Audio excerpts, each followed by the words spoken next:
In this video, we're tackling the Find X Venn diagram problems. These look like logic puzzles, but they're actually algebra in disguise. Here's our scenario.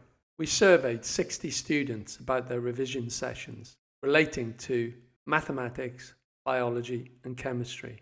We found that 28 of them studied mathematics, 25 biology, and 22 chemistry. 10 students studied maths and biology, 9 students studied biology and chemistry, and 8 students studied maths and chemistry. 5 of them studied none of these subjects, and those that studied maths, biology, and chemistry is unknown at this stage, and we've called this X. So our mission is to find the value of X. I've drawn 3 circles representing the sets for maths, biology, and chemistry. We begin at the center of these, so the intersection between maths, biology, and chemistry.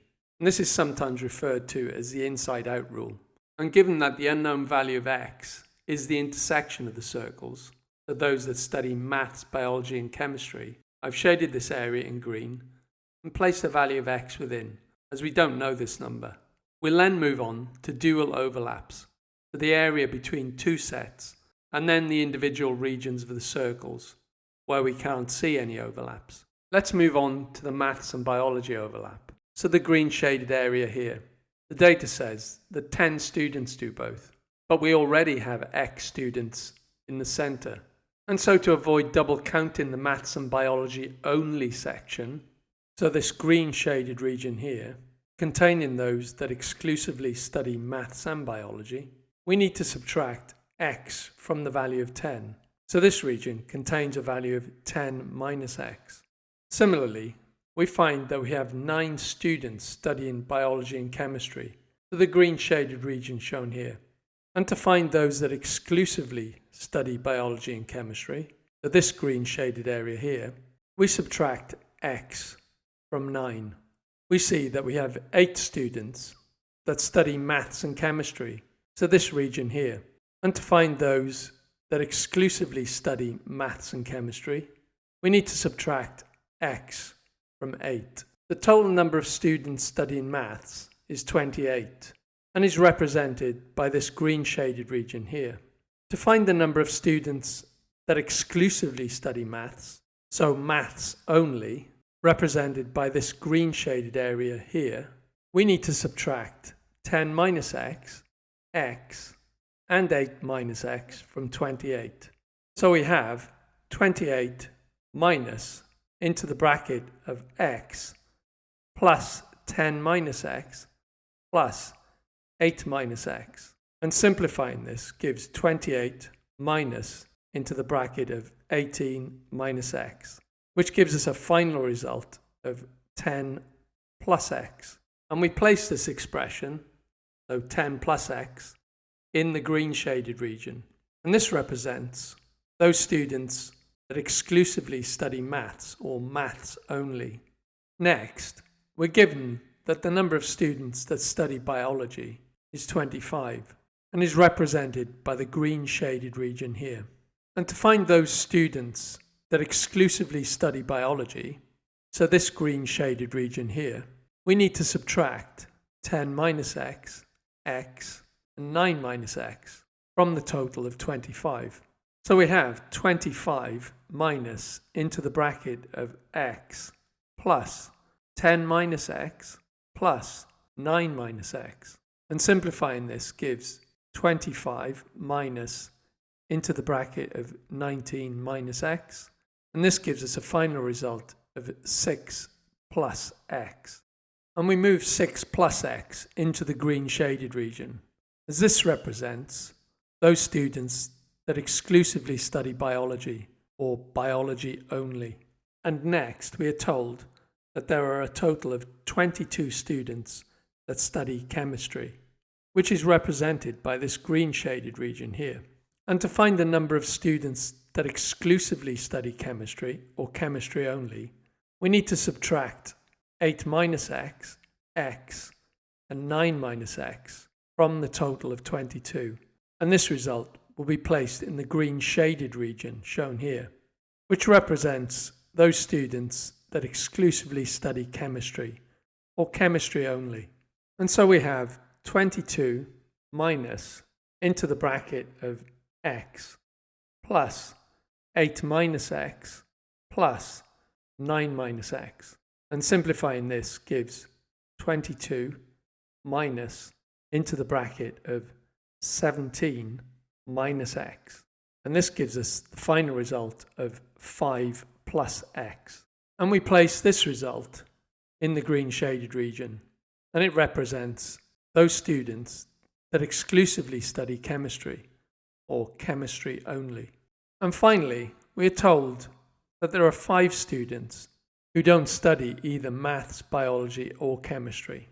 And we place these 5 students outside of the circles, but within the rectangle. So now that we have all the pieces of the puzzle, we should be able to sum all the pieces, all these numbers and expressions here, and get to a total of 60. And we can then solve this equation to give us a value of x. And so the equation we get is 10 plus x plus 10 minus x plus 6 plus x plus 9 minus x plus 8 minus x plus 5 plus x plus 5 is equal to 60. And simplifying this gives 53 plus x is equal to 60, and therefore x is equal to 7. And substituting for x in our Venn diagram, we get these numbers here. Let's now verify these numbers.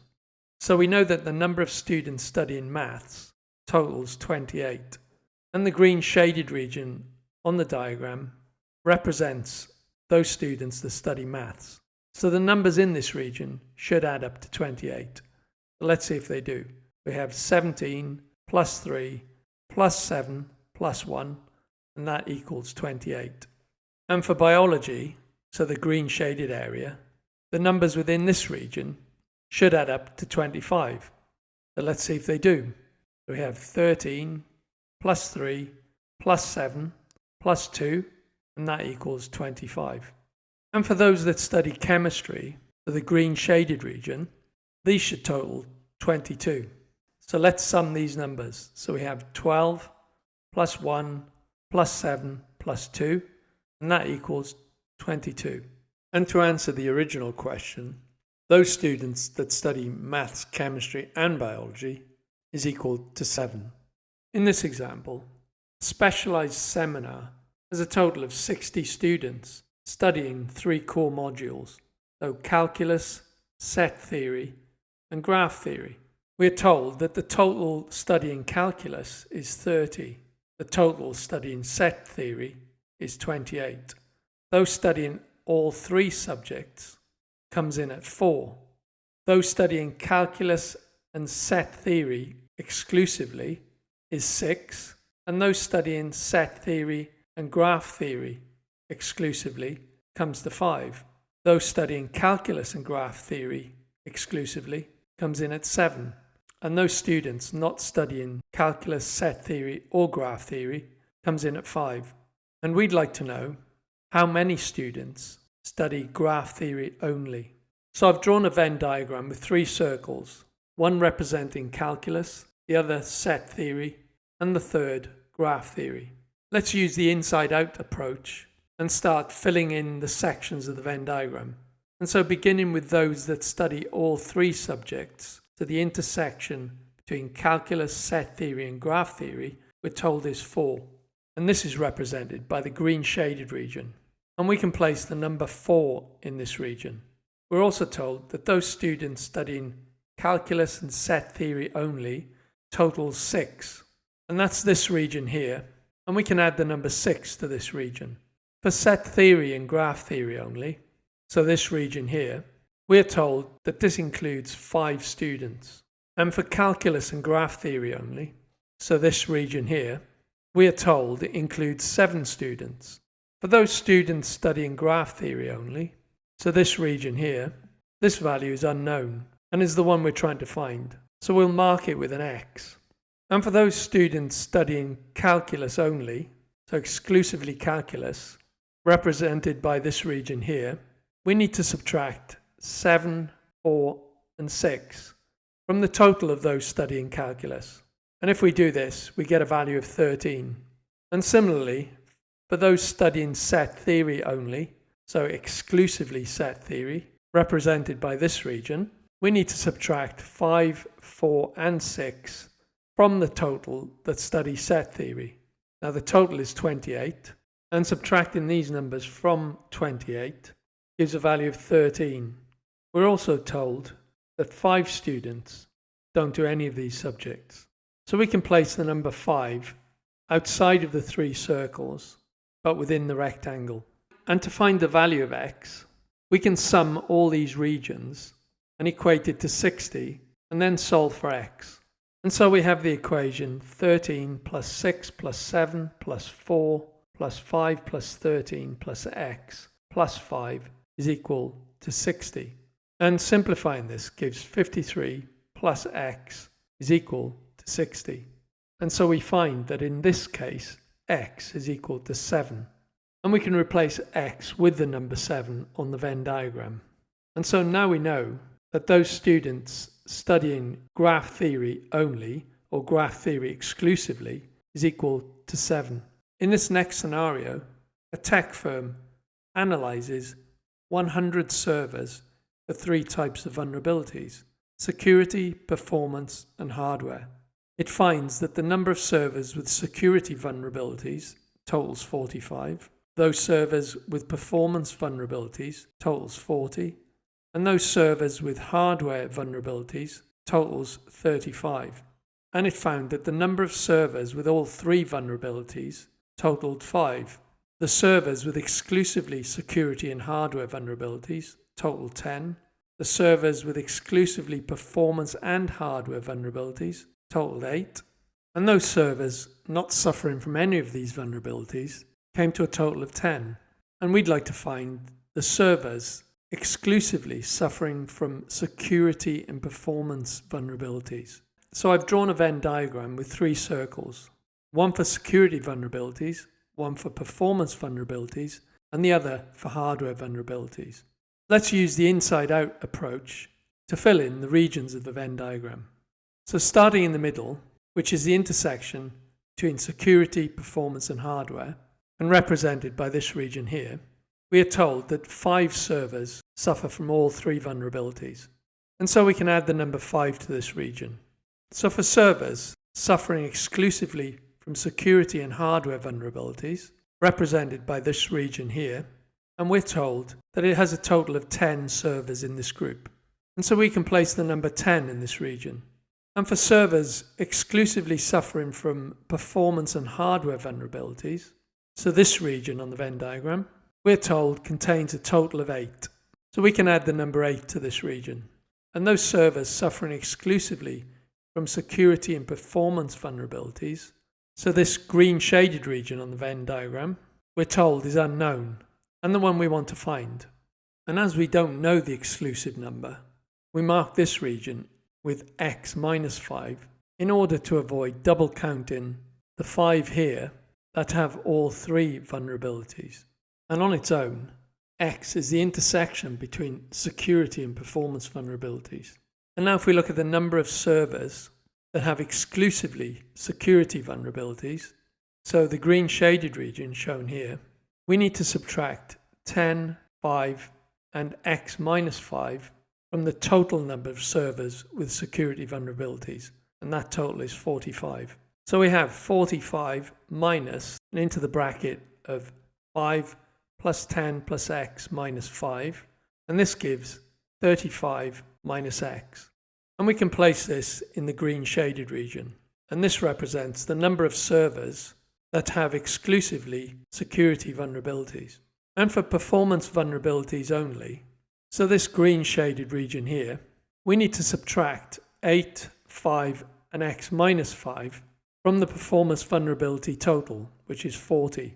And when we do this, we have 40 minus, and into the bracket of 8 plus 5 plus x minus 5, and this equals 32 minus x. And we can place 32 minus x in the green shaded region. And for hardware vulnerabilities only, so the green shaded region shown here, we need to subtract 8, 5, and 10 from the hardware vulnerability total, which is 35. And when we do this, we have 35 minus into the bracket of 8 plus 10 plus 5, and this equals 12. And we can place the number 12 in the green shaded region. For servers with no vulnerabilities, we have a total of 10. And we place this number outside of the circles and within the rectangle. And to solve for the value of x, we need to sum the values in the various regions of the Venn diagram and equate them to 100, as that's the total number of servers. And when we do this, we have 35 minus x minus 5 plus 10 plus 5 plus 32 minus x plus 8 plus 12 plus 10 is equal to 100. And simplifying this, we get 107 minus x is equal to 100. So x is equal to 7. And replacing the value of x in the Venn diagram allows us to complete the Venn diagram. And we want to find the number of servers with security and performance vulnerabilities only. And this number equals 2.